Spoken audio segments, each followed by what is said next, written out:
आज जनपद फिरोजाबाद के तोकेली गांव में डोमा प्रसंग के बैनर तले मीटिंग रखी गई है। मीटिंग का उद्देश्य है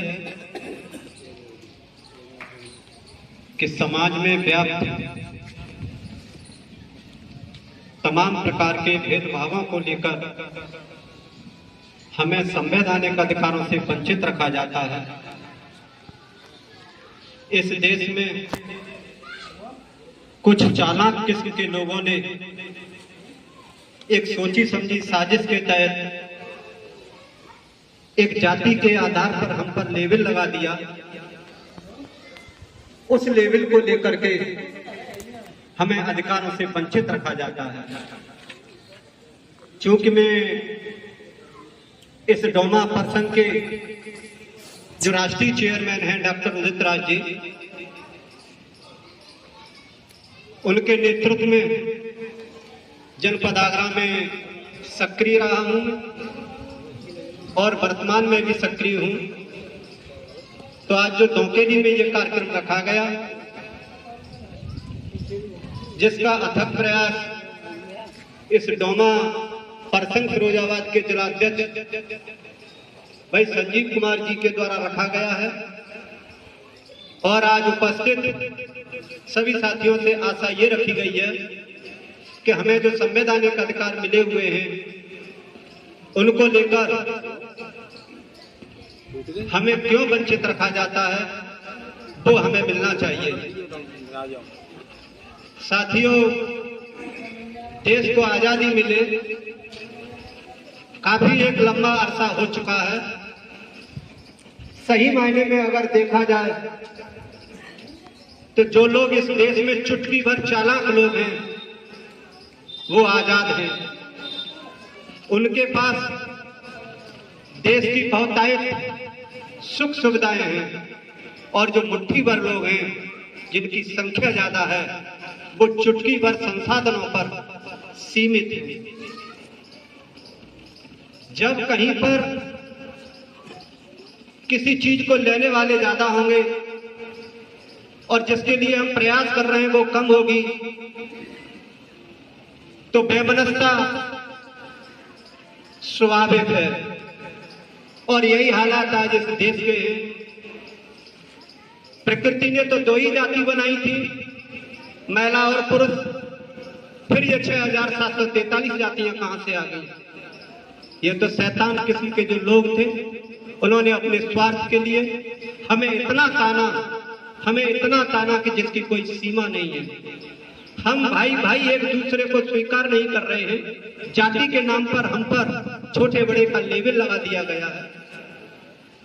कहावत होती है कि जिस क्षेत्र में वर्षा ना हो तो उस क्षेत्र की फसल बर्बाद हो जाती है। ठीक उसी तरह से ये बहुसंख्यक समाज है।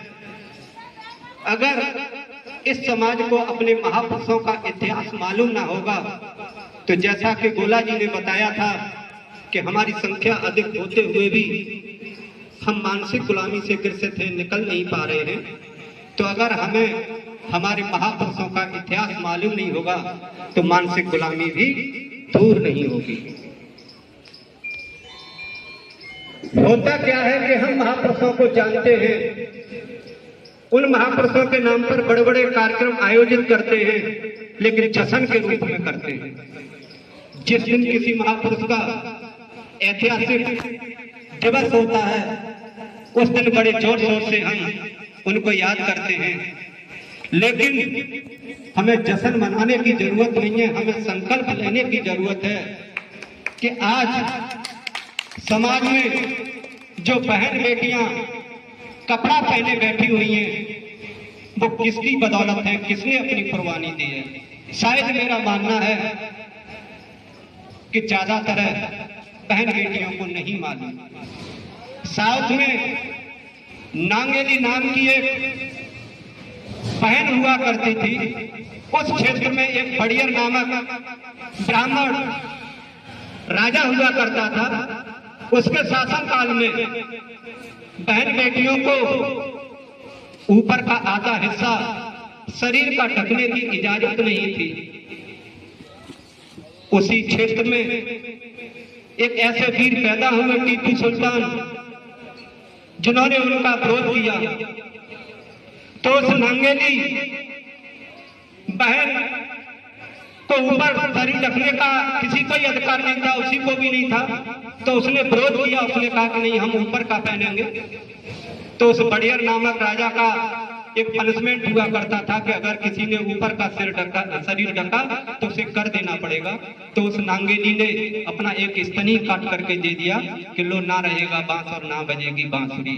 आज हमें घर घर में उस नांगेली बहन को पूजना चाहिए, जिसकी वजह से हमारी बहन बेटियां सम्मान के साथ समाज में रह रही हैं। हमें पूजना चाहिए उस सावित्रीबाई फुले को, जिन्होंने नाबालिग होकर के इस देश में शिक्षा की अलग ज्योति जलाई थी। लेकिन हमें कुप्रचित कुछ चालाक लोगों ने शिक्षा की देवी तो किसी दूसरे को ही बता दिया। माता सावित्रीबाई फुले ने जगह जगह जाकर के बहन बेटियों को शिक्षित करने के लिए स्कूल खोले।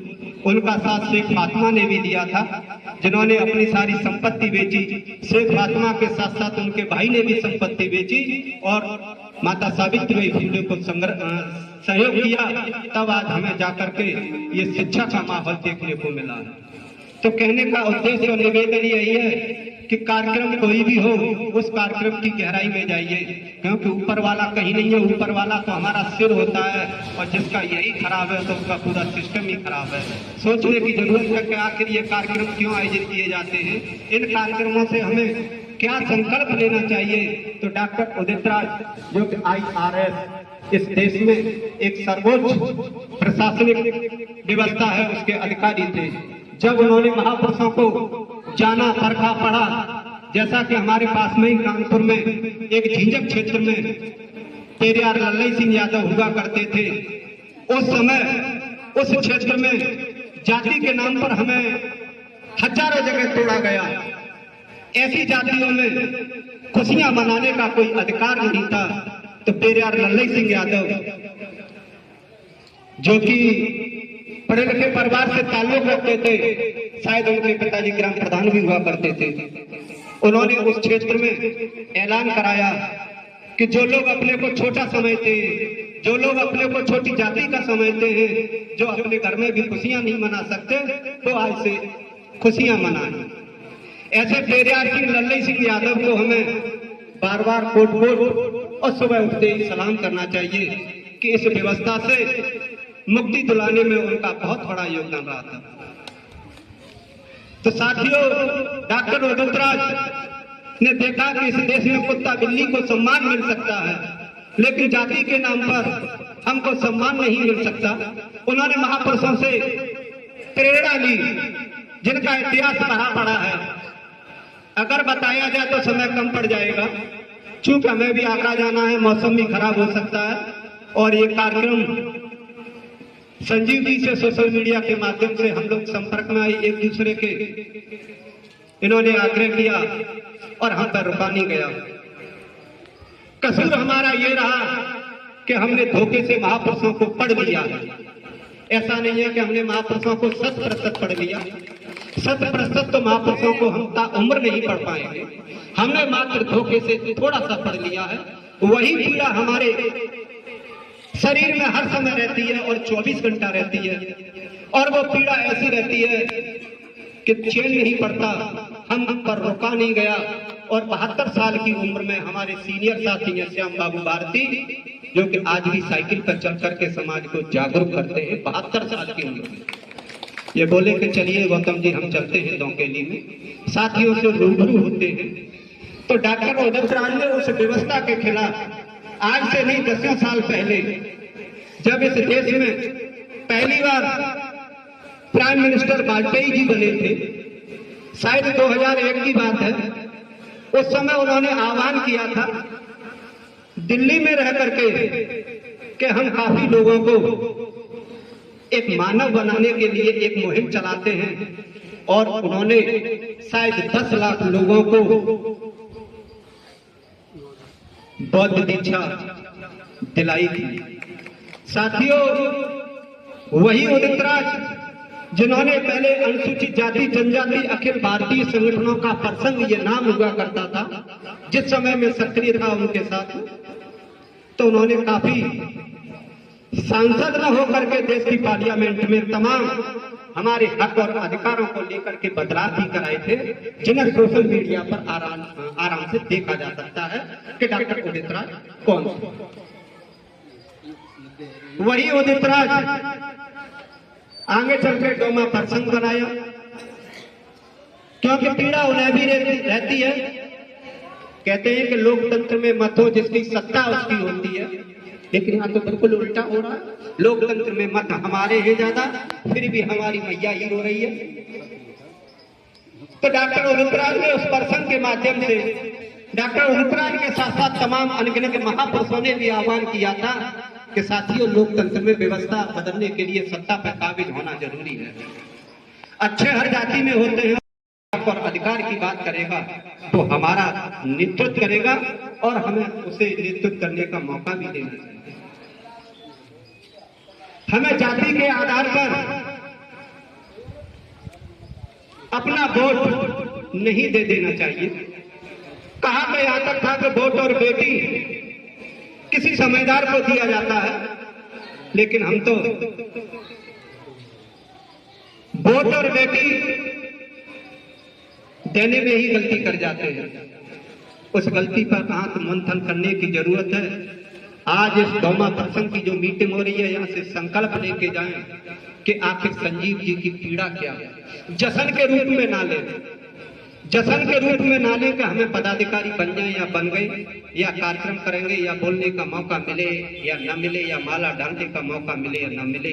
बात यह है कि आखिर इस व्यक्ति ने अपना कितना समय बर्बाद करके आप लोगों को इकट्ठा तो कम से कम किया है। उद्देश्य यही है कि तुम भी आखिर एक मानव हो, लेकिन आपके सारे के सारे अधिकार जो चुटकी भर लोग बैठे हुए हैं, जो चुटकी भर लोग बैठे हुए हैं, जो आपके 60 साल 80 साल के बुजुर्ग को भी सम्मान नहीं दे सकते, उससे भी तू की भाषा बोलते हैं, और हमारा 60 साल का व्यक्ति उस चालाक किस्म के लोगों के छोटे से बच्चा से तुम करके बोला जाता है। तो आखिर ये कारण क्या है? संवैधानिक अधिकार तो सबको बराबर मिला हुआ है, सबको संवैधानिक अधिकार बराबर मिला है, तो आखिर उन अधिकारों को हमें पहचानना चाहिए। और अधिकार कभी मांगने से नहीं मिलते, अधिकार तो छीने जाते हैं। और इन सब के लिए कमर कस के सत्ता पर काबिज होना बहुत जरूरी है। सत्ता चाहे ग्राम सभा स्तर की हो, चाहे ब्लॉक स्तर की हो, या जिला स्तर की हो, या प्रदेश स्तर की हो, या देश स्तर की हो, व्यवस्था ना धर्म से बदलेगी, ना किसी पाखंड से बदलेगी। व्यवस्था तो वोट से बदलेगी, और अगर हम सत्ता प्राप्त कर लेंगे तो व्यवस्था बदल जाएगी। तो आज इस डोमा प्रसंग के बैनर तले बार बार यही प्रयास किया गया है कि आखिर आपके चेहरे पे मुस्कान क्यों नहीं है।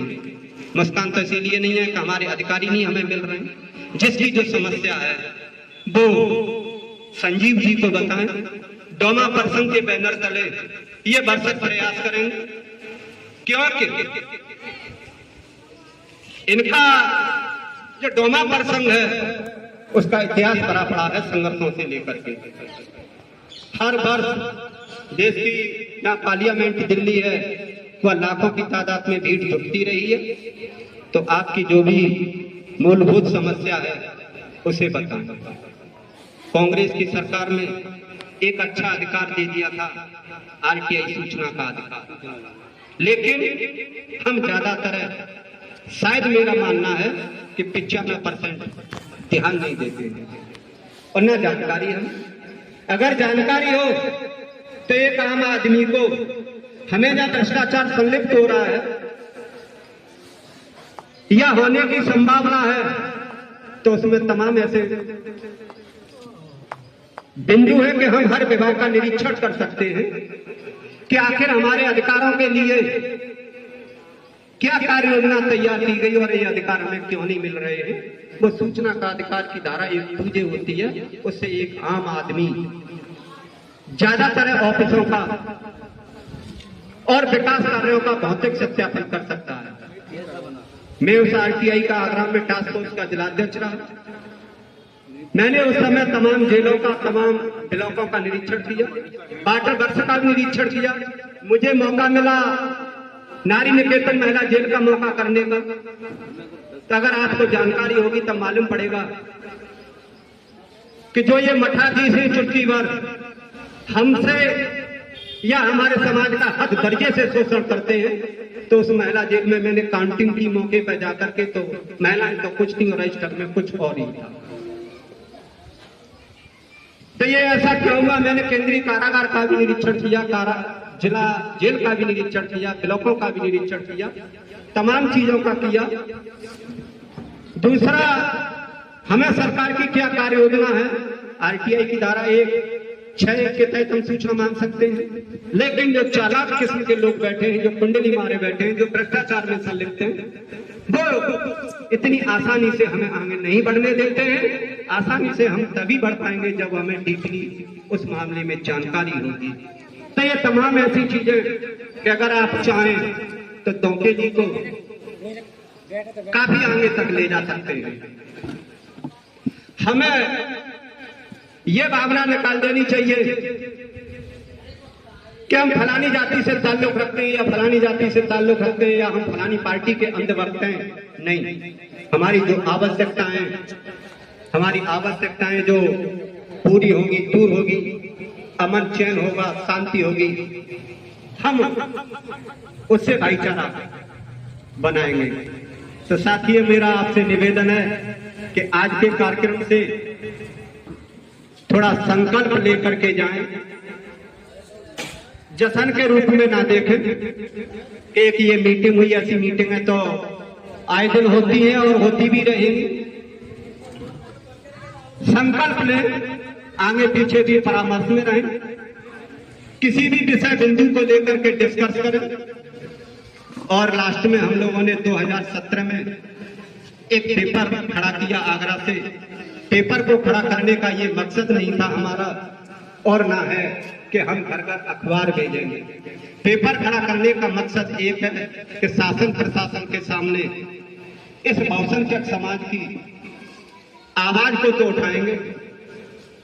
तो साथियों, हम अपनी बात को प्राण देते हैं, क्योंकि संचालनकर्ता महोदय जी का शायद इशारा भी हो रहा है और काफी आप लोग भी अपने विचार रखेंगे। तो अपनी बातों को मैं यही विराम देता हूं। जय भीम, जय भारत। धन्यवाद हमारे एसपी सिंह जी। ऐसी ही तेज, सटीक और भरोसेमंद खबरों के लिए जुड़े रहिए प्रज्ञा प्रसार न्यूज के साथ। चैनल को लाइक, शेयर और सब्सक्राइब करना ना भूलें। धन्यवाद।